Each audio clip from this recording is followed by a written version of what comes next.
Hello, and welcome to What Comes to Mind, Season 2 of The Psychonaut Show. This is John K. Burton, MD, psychiatrist, psychoanalyst, and your host on this podcast that brings ideas from the history of psychoanalysis to solve problems in everyday life. In this episode, we're going to explore the fourth testament of the Psychonaut, the Testament of Reason. Now, along with the Testament of Birthright, which we talked about in the very first episode of this season, the Testament of Reason makes up the two Testaments of Faith. And the Testaments of Faith are about how psychonautics understands the layout of our inner worlds, how these worlds work. I was thinking about the word reason. It has such a solid, reassuring feeling, and it reminded me of Julia Sweeney's TED Talk. Now, if you don't remember, Julia Sweeney was an SNL cast member back in the 90s, and probably her most famous character was Pat. And Pat was a person that people were always trying to tell whether Pat was a man or a woman. And the sketch, looking back from today's eyes, maybe seems a little bit offensive from a transgender point of view, but I think it was actually really prescient. It was showing how preoccupied we are with the question of gender and the gender binary. And that has a lot to do with the last episode on the bodily ego. But this talk was called Letting Go of God, and she made it into a one-woman show, and she talks about something that I think has a lot to do with this episode. Yeah, Age of Reason. What does that mean again? And my dad said, well, we believe in the Catholic Church that God knows that little kids don't know the difference between right and wrong, but when you're 7, you're old enough to know better. So you've grown up and reached the age of reason. And now God will start keeping notes on you and begin your permanent record. And I said, wait a minute. You mean all that time I was so good, God didn't notice it? And my mom said, well, I noticed it. Now, the definition of reason that the Catholic Church is referring to has to do with reason as thinking things through, with rationality and analytic thought. And the definition in the Testament of Reason, Testament number 4, is about cause, reason as a cause of things that we're looking for. But I think the two really go together because we definitely have to think things through in order to understand the cause that this testament refers to. And of course, many of the reasons or causes that we will encounter come from before the age of 7. Before the age of 7 is actually very important in psychoanalytic thinking. But the idea is that before reason, when it is hidden from us, we are clueless and our actions don't have any significance. And when we discover reason, we can take control of our lives. So back in the first season, I went through all 6 testaments and how they relate to one another. And so I just wanted to go back and remember what the Testament of Reason says. It says this: everything has a reason. Every action has an intention, and each intention is to solve a problem, no matter how irrational, contradictory, or even destructive that action may be in external reality. In the inner world of the psyche, that action made sense. So I want to tell you about a case that shows how the Testament of Reason can guide us as we go more deeply into the map of our inner worlds. So this is about a man, and he was working to overcome his intense self-criticism and social anxiety. He was a successful surgeon, but had to go through a brutal training program. You know, medical training even now has a culture of hypercriticism and sometimes even abuse, and years ago, it was even worse. His anxiety was nearly crippling to him, and he was able to work only at great psychological cost, battling these internal negative voices. And in his work on this anxiety, he realized that it went back to his upbringing. He had an older sister who he adored, but was self-preoccupied and prone to violent outbursts. They would be playing together. He remembered back to age 6. You're making us late. Let's go. and she would suddenly turn on him and become abusive verbally and even physically sometimes. He always tried to make her like him, but she was so unpredictable, and his parents never intervened. They just told them to work it out on their own. Sort of a 1970s parenting attitude in contrast to some parenting that you hear about today. So we already had one level of reason for his anxiety, but that was sort of an intellectual understanding that went back to his memories of childhood and putting things together in story form, which is very important. But often we need an experiential understanding as well, a sort of in-the-moment insight that comes not just from the head, but from the guts. So one day he came home and he found his wife berating his 9-year-old son for getting in trouble at school for taking another boy's hat. And it was true, he agreed with her. Their son should be disciplined and learn not to do that kind of thing. But he thought she was being so angry and being relentless. He was like, I think the kid understands already. Stop yelling. In his head, he hadn't said anything to his wife. But he wanted her to stop, and before he said anything, it hit him. He saw himself and his sister, and it was as if he was transported back in time. He saw how the critical voices actually ended up in his own head. They came from his sister, and he thought suddenly that his son might have the same painful anxiety as an adult that he had as an adult. Before we see how the Testament of Reason helped this man figure out his anxiety and help him with his problem, let's look more deeply into it. And in doing so, it's important to look back at how the testaments inform one another, how they build upon one another. We start with neutrality, which is the most important, the basic one. It's about not judging.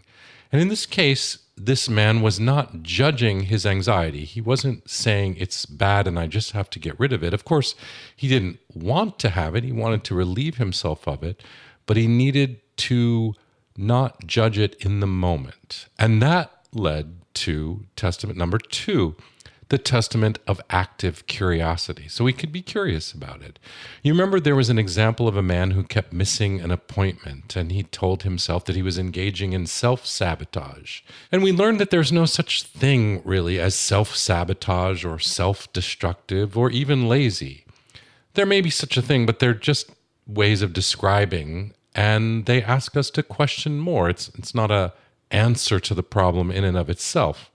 Or like when people say, it is what it is. Well, what that means is that we're not going to ask any more questions and we're not going to be curious. But that doesn't let us move forward. And then we come to testament number 3, the Testament of Birthright. Remember, we talked about how Hillary Clinton called Trump supporters a basket of deplorables. And that was just saying they were bad. Didn't go any further. Didn't allow us to think about the problems that they were trying to solve, or think that they are trying to solve problems, even if we don't agree with it. And all of these testaments, from neutrality to curiosity to goodness, brings us to testament number 4. There must be a reason. Now, we can find reasons, like, for example, with people who voted for Trump. They weren't happy with their situation and they were wanting a radical change. But when we talk about reason from a psychoanalytic point of view, we're talking about what's unconscious. This goes back to the episode on the models of the mind, the dynamic unconscious, things that we keep out of our awareness, that reasons are there. And I want to look at what reasons we're actually talking about. There's actually 2, I think. The first is what psychoanalysts might call the genetic, and they're not talking about genes, they're talking about history. They're talking about memory. In the case of this surgeon, he remembered that as a child, he had an older sister who was abusive to him, and that caused him to have this self-critical, self-doubting aspect. The genetic or the historical, our memories of ourselves, are very important, but they can be kind of intellectualized. They can be sort of rational. People often come to me and say, I don't want to go back to my past. I know everything that happened there. And they're right about that. But when we come across a memory that we hadn't thought of, there's a kind of aha moment. And that makes the memory important. Memories are sort of the scaffolding, I think, upon which our understanding is built. But there has to be that aha moment, not just our head, but our feeling in our gut of an understanding. A lot of times that happens when we come across a memory, but it also happens because we see it living in the moment. And this brings me to the second reason or category of reason, and that is that things have a function in the present. And we have lots of experiences in our lives and lots of things that we remember, but they don't all affect us in the same way as, for example, this man's older sister. Or, for example, there was another woman who told me about a time when her coworkers didn't invite her to dinner, and she felt very rejected, even though she had told them she had something else to do. And she thought about what an irrational feeling, and it led to a memory in her childhood of her mother not letting her go to a birthday party and feeling so helpless because her mother was in charge and feeling rejected by her friends, even though they had wanted to invite her. It was irrational, but because she was a child at the time, it made sense. It just came forward into her current situation. But these things have to serve a purpose or they wouldn't come along with us. It's sort of like psychological evolution. The things that are serving a purpose, or at least we unconsciously feel like they are, those are the things that stay. So it's important to think, what purpose is this serving? Now, we haven't done an episode on defense mechanisms, and hopefully in season 3, when that comes along, we'll do defense mechanisms. And that idea really talks about the function that our behaviors serve. I like to call them management strategies. I think defense mechanism sounds a little bit like, it's sort of warlike. And I think, we're really just trying to manage ourselves, again, the principle of multiple function episode. We talked about, the it is I want, and reality has demands, and superego says I should, and we just have to manage all of the expectations of these things. And things that we do that have the best management strategy are things that we keep with us. It reminds me of a yoga studio that I used to go to, and all the teachers would say, let go of what you don't need. Let go of what you don't need. And I was like, if only it were that easy, I could do any pose I like, do a Hanumanasana split, and just letting go of what I didn't need. But the problem is that you do need these things, and until you appreciate them and understand them, you can't let them go. So I want to bring this back to the man who was struggling with anxiety and what happened when he saw his wife and he realized, this is how things get in, these self-critical ideas. And what happened is that he saw his wife was not being mean. He loved his wife and he respected her as his wife and as a mother. And he realized that she was so angry, so impassionate because she wanted to protect her son. This goes back to the Testament number 3, Testament of Birthright, that she was doing this thing that he thought was troubling for a reason, for a good reason. She wanted to make sure he understood and wouldn't get in any more trouble. Now, we might disagree with the strategy, but that was the goal and it needed to be respected. This is what the function is, to protect. And he realized that the critical voices and the self-doubt in his own mind were also trying to protect him. They reminded him of his sister, but they weren't his sister. They were inside him. They were like a sister inside him who was telling him always, watch out, watch your behavior so you don't get in trouble, so you don't get punched unpredictably. It reminded us of Kill Bill when Uma Thurman goes on top of the mountain and there's that old Chinese guy and he makes her do this stuff like she has to keep punching a wall and she breaks her fingers and she can't pick up her rice with her chopsticks. 你叫我咁做得唔得？ War can, but not that shui. 打住佢！ The function of this very harsh, critical master, like the very harsh, critical thoughts he had in his mind, was to make him a better warrior so he could go into the world and take care of himself. And it wasn't until he realized that and said, this is the reason not just historically, but the reason functionally to protect myself, that he was able to put it in perspective and let it go. Now, a lot of times I like to talk about a particular figure in the history of psychoanalysis, and they all have such interesting and amazing dramatic stories. But in this episode, we don't have any historical figure to go back to and talk about. And that's because these testaments, the testaments of the Psychonaut, really just come from me. Of course, they're based on thinking in the psychoanalytic field, and they're based on my 20 years of practice, and really they come down to what I have come to believe is the bedrock, what's fundamental. But it does make me think about the age of reason that Julia Sweeney talked about, but in this case, not an age of reason like the age of 7, but a historical age of reason, the Enlightenment. And before the Enlightenment, I think of the Enlightenment as sort of a metaphor for the Testament of Reason. Before the Enlightenment, people thought that things happened just because God was mad at them, and good things happened to good people and bad things happened to bad people. But in the Enlightenment, people began to question. They began to think about things. That's why it was called the Age of Reason.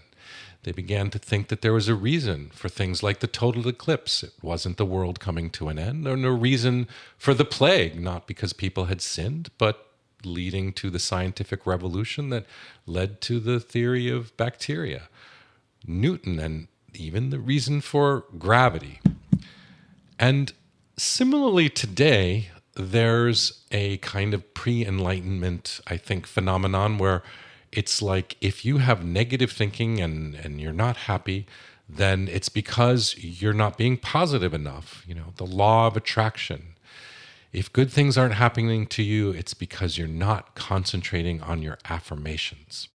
I'm just wondering how long that woman was doing her affirmations, because I've been doing mine every day, and I want to believe, but I just don't think it's working. I just don't think it will work for me. Keep repeating your affirmations, and eventually your heart will catch up with your head.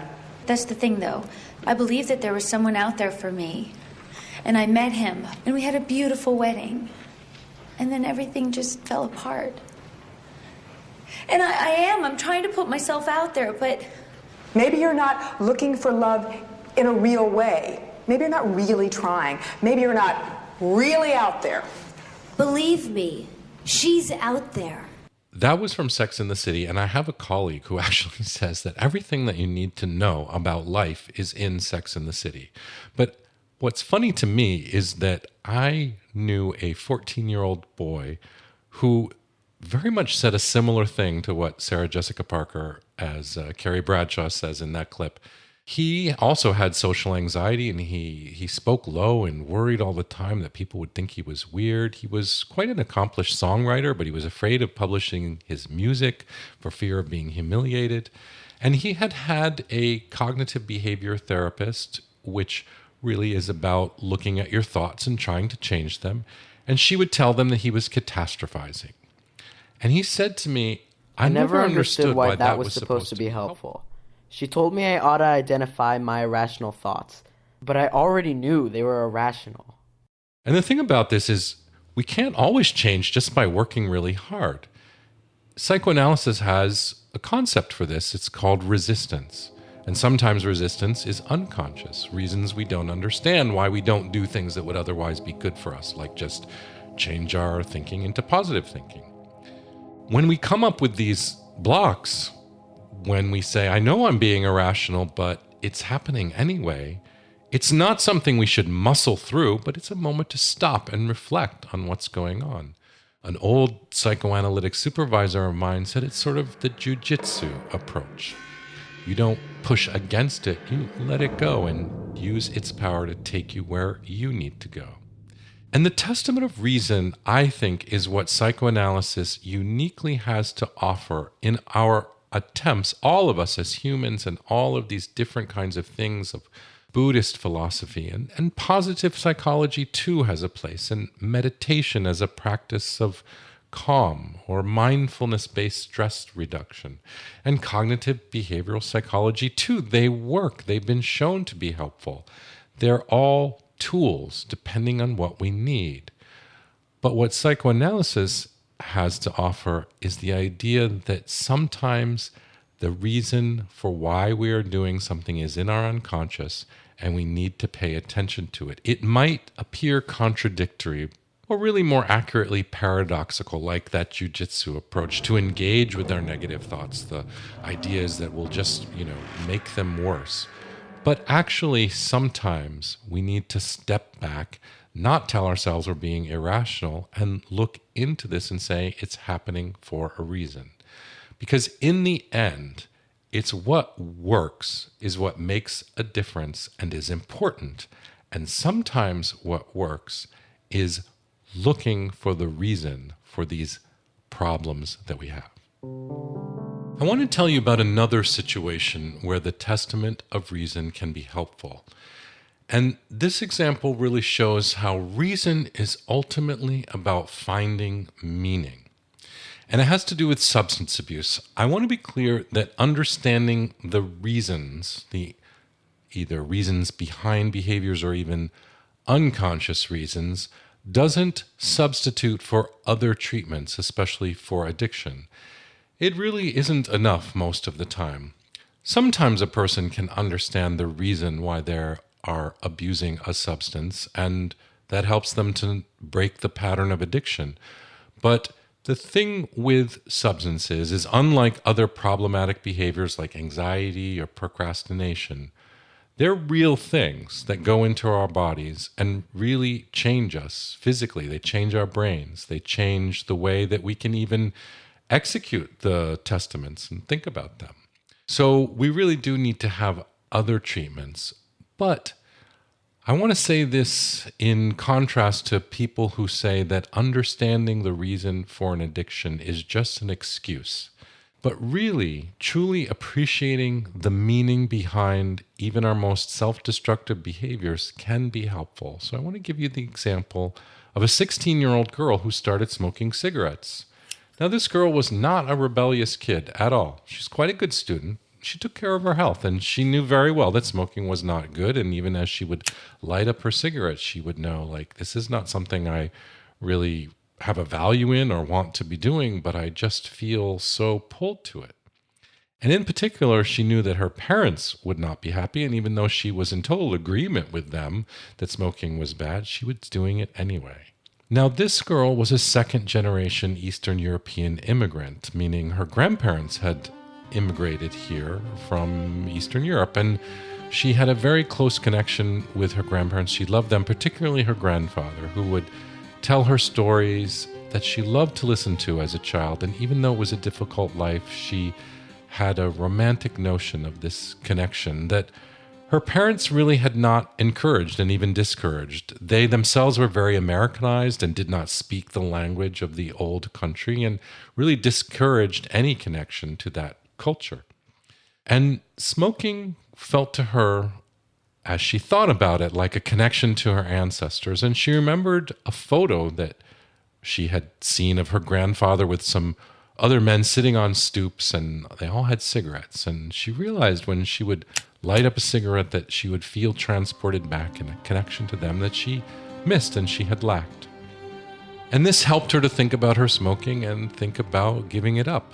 And I've actually seen this quite a bit with substances.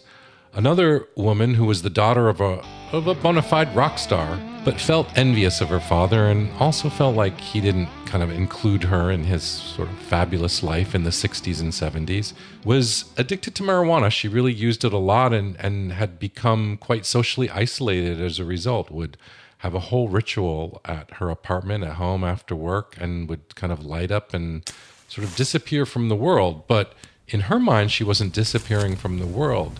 She was feeling connected to this counterculture, this culture of sex, drugs, and rock and roll that her father was a part of, and she had never been able to be. And this was her way of connecting, and realizing that helped her put her behavior in place. Another young man was addicted to opiates, and as he thought about it, and as we talked, he realized it was a connection to his mother, who was a pharmacist. And she herself was addicted to opiates, and he would go in and steal her supply of opiate medication in her bathroom, and it would make him not only feel high like opiates do, but also a connection to his mother and a kind of a soothing feeling that he didn't get from her because of her own addiction. And finally, a middle-aged gay man who came out of the closet late, had a problem with alcohol, and he drank every night, and he drank before going to bed, and he quite was using a lot and needed to cut back, and he knew it. But only when we looked at his pattern of behavior and using the alcohol always when he went out to clubs or gay bars and he went to socialize and to meet other gay men, that he realized that he was living out a life that he had never experienced as a young man. And it was important to him to feel connected to that sort of party life that would have been more normal in his 20s. So reason is about finding meaning even in the most self-destructive choices we make. So what is the lesson here? It's this. The Testament of Reason is about finding meaning, even or especially in the darkest places of our lives. So be wary of people telling you that your thinking is negative or that it's irrational. Even negative thoughts serve a function, and we need to respect that. We need to acknowledge the function that they are serving now in our lives presently before we can find alternative strategies to solve the problem. It's the best strategy that your unconscious mind has been able to come up with, and it came up with it for a reason. Reason is not an excuse to stay the same. It serves our ability to change and grow. And when we understand the reasons for things, that understanding needs to come both from our minds, our intellect, and also from our guts, from our hearts. It's an alive experience that informs the mind, and the mind creates the framework on which the total understanding occurs. The psychoanalytic reason is often unconscious, and we need to realize the reason is unconscious when we can't understand it, when it seems irrational. It seems like Elizabeth Warren's mantra where she always says, I've got a plan for that. We say, we've got a reason for that, even if it's unconscious. And one of my patients told me that the Testament of Reason gives optimism. He said, if I know that the cause of my problematic behavior is in me, then I can do something about it. It frees us from shame. Rather than saying I'm self-destructive or I'm too anxious or I procrastinate or I'm lazy, we can say there's a reason we're doing this. We can investigate it, find out, understand what function it's serving, and then reevaluate the strategies, the management strategies that we have, and come up with better ones, but only when we respect the way we have been doing things has been for a reason. And the last example that I want to bring up was pointed out to me by one of the many people who grew up on Harry Potter, and it's about Severus Snape. And Snape, of course, is evil. He's really like the villain. He does terrible things to Harry. Sometimes it's really bizarre how tough he can be on Harry for seemingly no good reason, and sometimes he even seems like he really has it out for Harry. And Dumbledore does nothing. He ignores Harry, and Harry becomes increasingly frustrated through 7 books and 8 movies, and he doesn't understand why Dumbledore keeps Snape around. But in the end, we understand the reason, and the reason was love. He loved someone, and that, when we understood, made everything make sense. So I want to end with a quote from Carl Jung, who said, "We do not become enlightened by imagining figures of light, but by making the darkness conscious." And that is the Testament of Reason. This is Dr. JKB signing off. Since we are exploring together, you make the journey all the richer by subscribing to the show on iTunes. And even better if you also leave a rating. It helps others to find us. If you have a story about how the concept in this episode helped you figure out something in your life, send it in, please. You can also find me on Facebook and Twitter at Psychonaut Show. Show notes are on the website, thepsychonautshow.com. And if you leave me a question, it may well be an inspiration for an upcoming episode. Until our next trip, judge nothing, question everything, and remember, there's always a reason. Bye for now. All the patient stories presented on the Psychonaut Show are created by me to illustrate an idea. Any resemblance to actual people is purely coincidental. The Psychonaut Show was created and produced by yours truly, John Burton. Art and web design by Hunter Creative. Post-production and sound design by Julio Gonzalez of Zimmer Media. Zimmer Media can be found online at zimmer.co. That's Ximer.co.